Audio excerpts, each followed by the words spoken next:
अपने पसंदीदा शो के फुल एपिसोड देखने के लिए अभी डाउनलोड करें दंगल प्ले ऐप।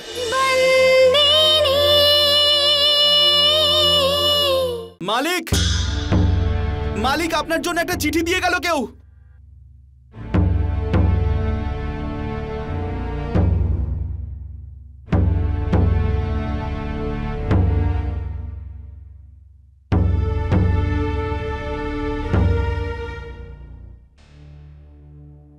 এটা কার চিঠি মালিক? কি লেখা আছে এর ভিতরে? শম্ভু এই গ্রাম ছেড়ে চলে গিয়েছে কোথাও। না না, এরকমটা হতে পারে না মালিক। আমার ছেলে এরকম করতেই পারে না।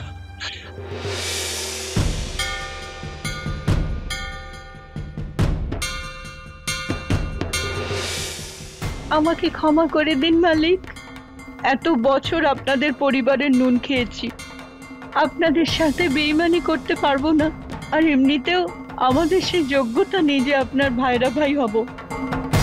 আর যখন জানতে পারলাম যে খেমি হিতেন ভাইকে ভালোবাসে, আমি যদি এই বিয়েটা করতাম তাহলে পরিবারের সাথে বেইমানি হতো।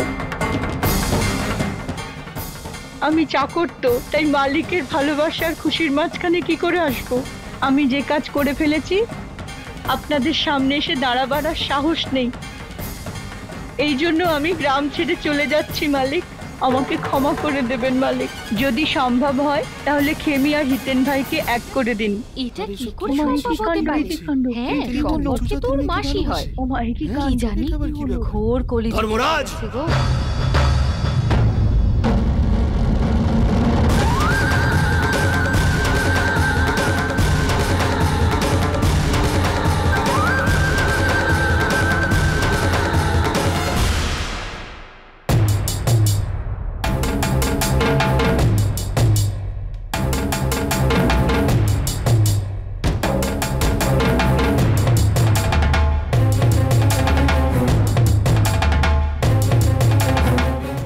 এখানে কোন শুভ কাজে আগমন তোমার? তোমার ন্যায়ের ব্যাপারে প্রশ্ন করতে।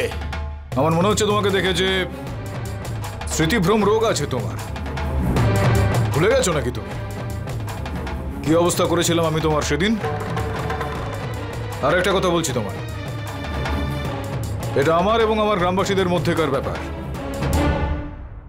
তোমাকে মাঝখানে সে কথা বলার সম্মতি কে দিয়েছে? অন্যায়ের বিরুদ্ধে মুখ খোলার সবার অধিকার আছে।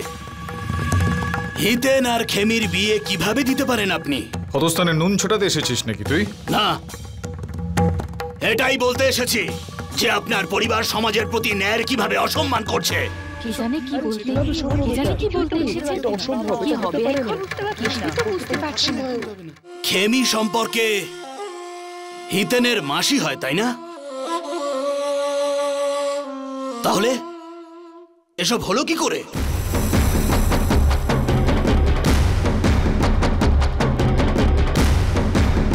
আমার তো মনে হয় আপনার অনুমতি নিয়েই এই সব কিছু হচ্ছে, কারণ আপনার অনুমতি ছাড়া এই গ্রামের একটা পাতাও নড়ে না।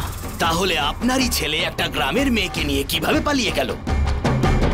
আবার এমনটা নয় তো ছেলের ভালোবাসায় ধর্মটাই ভুলে গেছেন আপনি? আজ নয় ধর্মরাজ, আজ আপনার নয় আমার দিন, এই গ্রামবাসীদের দিন।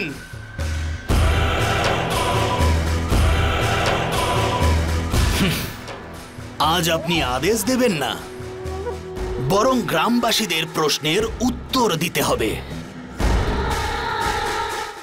বলো গ্রামবাসীরা, যে আমি ঠিক বলছি না ভুল বলছি?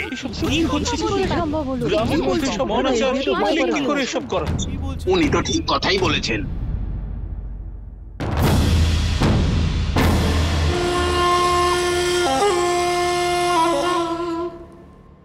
ধরমপুর গ্রামে এখনো পর্যন্ত এরকম সম্পর্ক কখনো হয়নি, না কেউ দেখেছে না শুনেছে। গ্রামের মেয়ে বউগুলোর উপর এই ঘটনার গভীর প্রভাব পড়বে। হ্যাঁ মালিক। হ্যাঁ, তোমরা সবাই এখন ঠিকই কথা বলছো। আমিও সহমত পুরোপুরি তোমাদের সবার সঙ্গে, যে কারণে আমি এখানে এসেছিলাম আর কি। এই খেমি আর শম্ভুর বিয়েতে কন্যাদান করার জন্য, আমার ছেলের সঙ্গে খেমির বিয়ে দেওয়ার জন্য কিন্তু নয়। আমার এই কথাটা সাক্ষী শুধুমাত্র এই চেয়ারগুলো নয়, তোমরা প্রত্যেকে এগুলো সাক্ষী যে এই গ্রামবাসীদের শুভাকাঙ্ক্ষী ধর্মরাজ মাহিয়াবংশী ছাড়া এই চারপাশে আর কেউ নেই। ন্যায়ের সিংহাসনে বসে থেকে অন্যায়ের বিরুদ্ধে যাবতীয় লড়াই আমি আজ পর্যন্ত চালিয়ে গিয়েছি। আর আমি এই বিষয়টাও খুব ভালোভাবে জানি যে সম্পর্কে খেমি হিতেনের মাসি, তার মানে এই বিয়েটা হওয়া কোনোভাবেই সম্ভব নয়। হাতির দাঁত দেখানোর জন্য আলাদা আর খাওয়ার জন্য আলাদা। একদিকে তো বলছেন এই বিয়েটা হওয়া উচিত নয়, আর অন্যদিকে স্বয়ং ধর্মরাজ নিজের ছেলে হিতেন আর খেমির বিয়ের ব্যবস্থা করছে। মিথ্যা কথা বলছে ও। তাহলে আর আপনারা দাঁড়িয়ে আছেন কেন? যদি আপনাদের বিশ্বাস না হয় তাহলে আমার সাথে আসুন। অগ্নিকুণ্ডের ব্যবস্থা হয়েছে, বিয়ের মণ্ডপ সাজানো হয়েছে, হিতেন আর খেমির বিয়ের সব রকম ব্যবস্থা করা হয়েছে, কিন্তু এখানে নয়, অন্য কোথাও। এবার বুঝতে পারছি আমি তোর ষড়যন্ত্রটা কি। সবকিছু গুছিয়ে মতলব করে তুই আজকে এখানে এসে উপস্থিত হয়েছিস। আশ্চর্য, ছেলে ধর্মরাজের, খেমি এই গ্রামেরই মেয়ে, আর ষড়যন্ত্র করলাম আমি? আজকাল ভালোর কেউ কদরই করে না। আরে যেটা দেখেছি সেটাই বলতে এসেছি, আর দোষারোপ আমাকেই। মালিক, যদি এটা সত্যি হয় তাহলে এই বিয়েটা আটকানো দরকার মালিক, নাহলে সব সর্বনাশ হয়ে যাবে।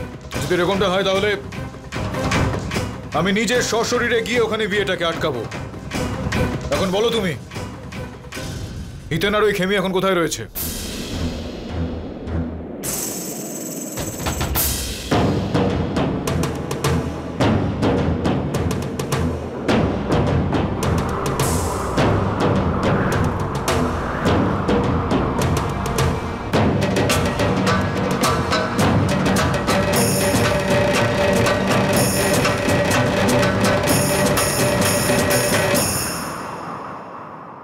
হিতেন, আমার কেমন অদ্ভুত লাগছে। যা কিছু হচ্ছে ভালো হচ্ছে না। আমি একটা কথা বুঝতে পারছি না, এই যে অবিনাশ চৌধুরী, ইনি আমাদের বিয়ে দিতে কেন চাইছেন? তুমি বুঝতে পারছো না, কিন্তু আমি সব বুঝতে পেরে গেছি খেমি। এই অবিনাশ চৌধুরী আমাদের ব্যবহার করে ধর্মপুরের মালিকের উপর প্রতিশোধ নিতে চাইছে। এ আমাদের বিয়ে দিতে চায় না, এ আমাদের ব্যবহার করে ও নিজের প্রতিশোধ নিতে চাইছে। তোমায় বিয়ে করতে পারবো না এখানে। ধর্মপুরের মালিকের বিরুদ্ধে আমি, কিন্তু ধর্মপুরের শত্রুদের সঙ্গে নেই। ওই অবিনাশ চৌধুরী ওইখানে গেছে, ও এখানে ফিরে আসার আগেই আমাদের যেভাবেই হোক এখান থেকে পালিয়ে যেতে হবে।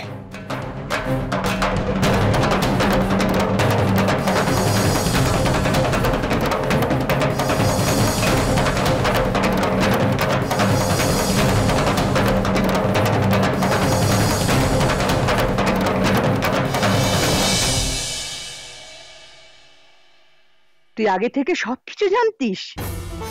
আরে বল না, মা যা জানতে চাইছে বল।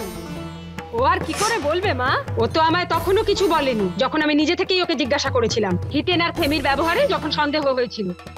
আর ও কিছু বলবেই বা কেন? কারণ ও তো এটাই চায় না যে হিতেন আর খেমির বিয়ে হয়ে যাক, যাতে আমার কাটা ঘায়ে নুনের ছিটে দিতে, যাতে আরো একটা নিচু জাতের মেয়ে এ বাড়িতে ঢোকে। যা কিছু হয়েছে তা ঠিক হয়নি শান্তু।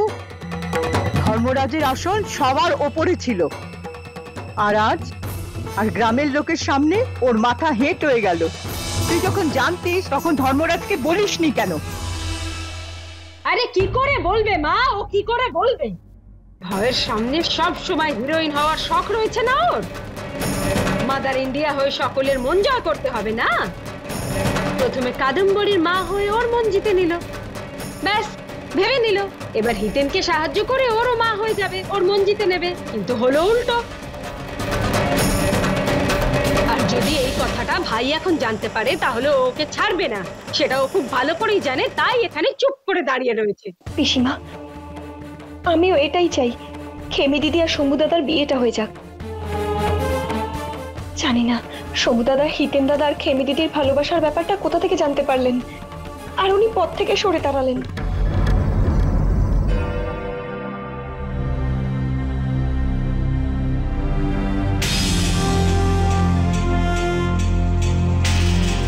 মিস্টার ধর্মরাজ মাহিয়া বংশী,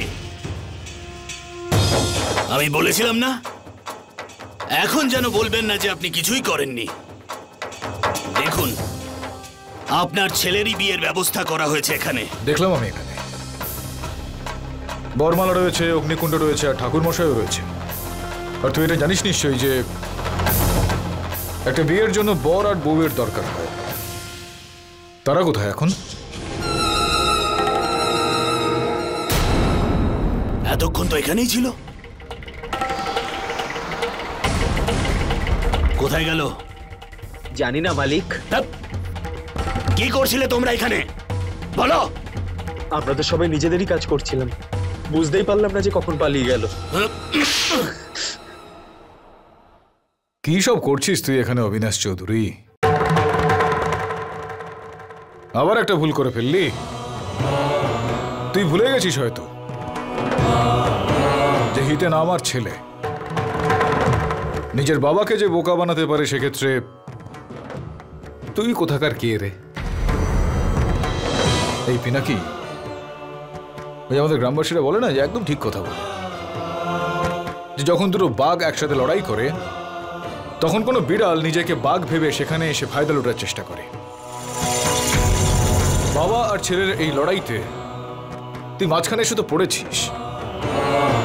বিড়াল তো তুই হয়েইছিস, কিন্তু কোনো রকম লাভ তোর সেখান থেকে হবে না। আর দেখলি তো এখানে যে আমার ছেলে মাদারি হয়ে এসে তোকে ডুগডুগির মতন বাজিয়ে দিয়ে চলে গেল।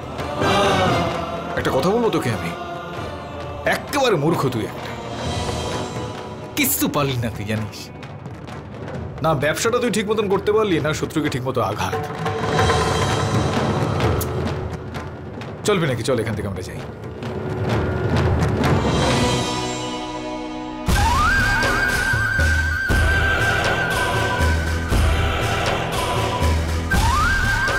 মালিক আসলে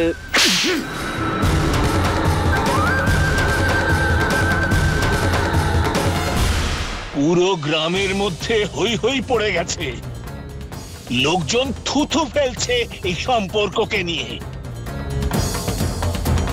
সব লোক এটাই ভাবছে যে ধর্মরাজ নিজেই খেমি আর হিতেনকে ভাগিয়েছে। এর মধ্যেই ওই অবিনাশ চৌধুরীও নিজের শত্রুতা করতে চলে এসেছে। মাইয়া বংশী পরিবারের উপর আজ কলঙ্ক লেগে গেল। মাসি বোনপোর সম্পর্ক স্বামী স্ত্রী হয় কি করে? সন্তু বাবা, আমি নিজেই চাইনি এটা হোক, কিন্তু আপনিই বলুন তো আমার কি বা করার আছে? আমার নিজেরই দিদির ওপর রাগ হচ্ছে, ওর এরকম করা উচিত হয়নি।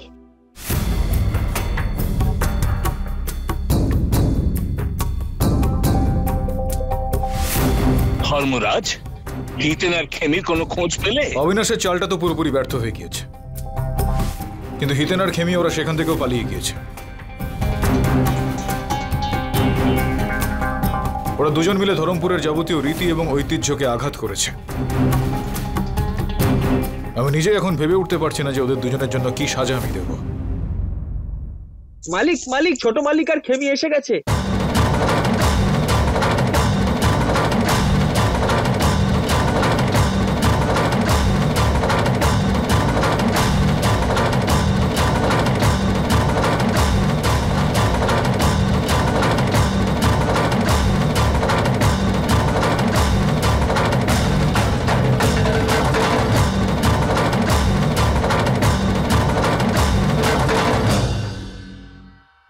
ভালোই হলো তুই এখন চলে এসেছিস। আপনারা কিছু বলার আগে আমি কিছু বলতে চাই। আপনাদের আর ধর্মপুরের মালিককে, এটা সত্যি যে আমি আর খেমি একে অপরকে ভালোবাসি, আমরা একে অপরকে বিয়ে করতে চাই। এই জন্য আজ আমরা এখানে ফিরে এসেছি। আর এটার সুযোগ নিয়ে যদি বাইরের কেউ ধর্মপুরকে ছোট করার চেষ্টা করে, সেটা আমি মানতে পারবো না। খেমি আর আমি এটা সিদ্ধান্ত নিয়েছি যে আমরা পালিয়ে বিয়ে করব না। কি বলছো? এটা আবার হয় নাকি? আমরা কোনো পাপ করিনি, আমরা একটা পবিত্র সম্পর্ক করতে চেয়েছি। আর ধর্মপুরের সবার সামনে আমি খেমিকে আমার স্ত্রীর মর্যাদা দিতে চাই।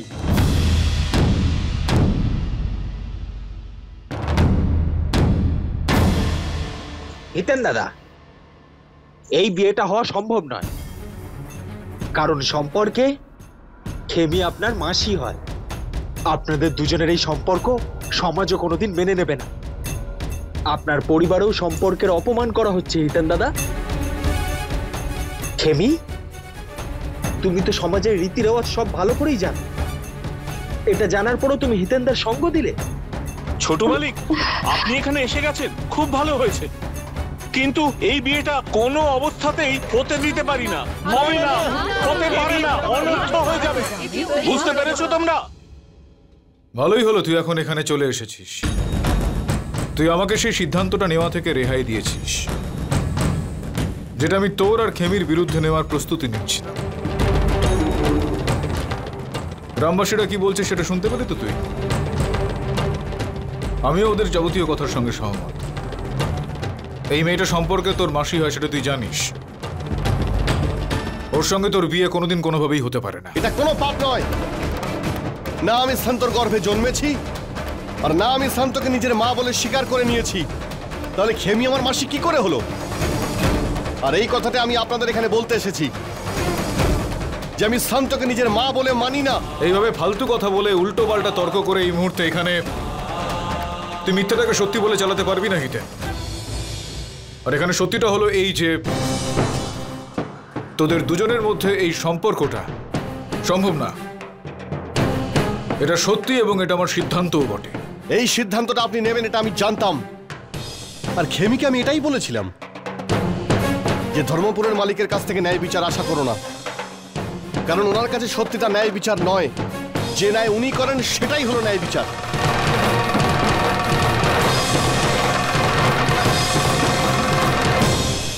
আমার সমস্ত শিক্ষা বিফল হয়ে গেল। তোর এই ছেলে মানুষের জন্য আমার এতদিনের সম্মান ধুলোয় মিশে গেল। যে মাধব সোলাঙ্কি সারা জীবন হিরে পালিশ করেছে, তার পালিশ করা হিরে আজ দাগ বেরিয়ে গেল। না দাদু, দোষ তো তখনই হতো যখন আমরা অবিনাশ চৌধুরীর কাছ থেকে অন্য কোথাও পালিয়ে যেতাম। আপনার সম্মান তখনই যেত যদি আমরা লুকিয়ে বিয়ে করে ফেলতাম।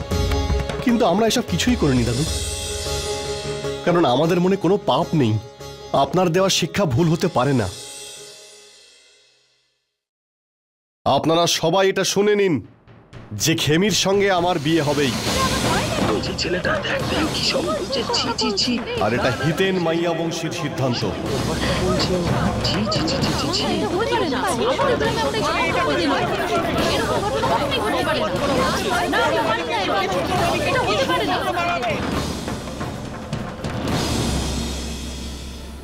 আপনারা সবাই এটা শুনে নিন যে খেমির সঙ্গে আমার বিয়ে হবেই।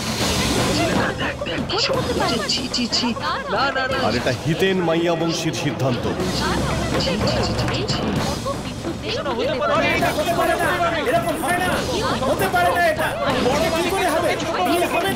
ব্যাস, অনেক কথা হয়েছে। আমি দাঁড়িয়ে রয়েছি তো এখানে, আর যতক্ষণ আমি এখানে উপস্থিত রয়েছি অন্যায় আমি হতে দেব না। ধরমপুরের নীতি এবং নিয়ম আমি কোনোভাবেই লঙ্ঘন করতে দেব না। এই মেয়ে, এই তুই এটা জানিস নিশ্চয়ই যে তোর কুষ্টি তোর সঙ্গে হিতেনের কোনোদিন বিয়ে হবে সেই সম্মতিটা দেয় না। আর এই ছেলে, এই বিয়েটা কখনোই হবে না। এটাই ধরমপুরের মালিকের সিদ্ধান্ত।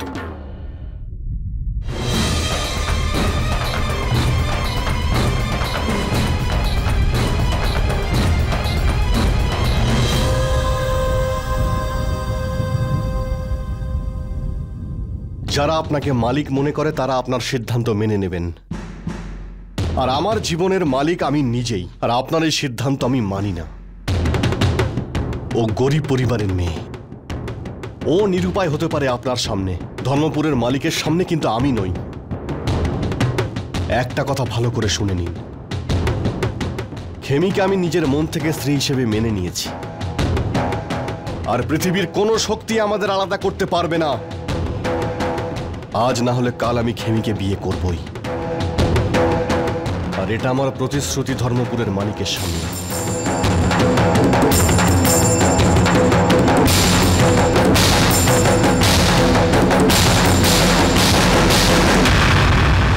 फुल एपिसोड देखने के लिए अभी डाउनलोड करें दंगल प्ले ऐप।